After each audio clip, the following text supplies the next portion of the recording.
ఈరోజు అయితే నేను నా బెస్ట్ ఫ్రెండ్తో బయటకైతే వచ్చానమాట. సో నాకు చాలా మంది బెస్ట్ ఫ్రెండ్స్ ఉన్నారు, అందులో మా మమ్మీ ఒకటి. సో చాలా చాలా చాలా క్లోజ్ అనమాట. Wheel share everything. సో మమ్మీతో కలిసి పెనీ ఐస్ క్రీమ్కి అయితే వచ్చేసాను. 90s కిడ్స్ అయితే ఇంకా బాగా రిలేట్ అవుతారు. ఈ పెనీ ఐస్ క్రీమ్ కాన్సెప్ట్ నాకు చాలా బాగా నచ్చింది. 90s కిడ్స్కి ఏంటంటే చిన్నప్పుడు మాకు కూడా తెలుసు, చిన్నప్పుడు బండి మీద ఐస్ క్రీమ్స్ అమ్ముతారు, లైక్ సేమియా, ఆరెంజ్, ద్రాక్ష ఐస్ క్రీమ్స్, ఇలాంటి పాప్సికల్స్ అన్నీ కూడా అవి కూడా ఇక్కడ దొరుకుతున్నాయి అనమాట. So I loved it. And వీళ్ళు క్యాప్షన్స్ అండ్ మొత్తం పిక్చర్స్ అవి కూడా అలానే పెట్టారనమాట, గుర్తుకొస్తున్నాయి అలా క్యాప్షన్స్ యాడ్ చేసి. సో మేము వెళ్ళిన టైంలో స్టోర్లో కూడా ఎవ్వరు లేరు. We enjoy the ice cream and we had a good time అనమాట.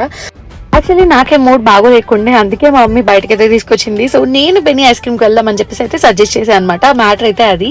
సో నాకు ఎప్పుడైనా మూడ్ మంచిగా లేకపోయినా, లేదా we want share something secret అన్నా కానీ మేము బయటకు వచ్చి టైం అయితే స్పెండ్ చేస్తాం అనమాట. So we both love the place and we had a good time. మీరు కూడా ఇలానే వస్తారా బయటకి మా మమ్మీతో?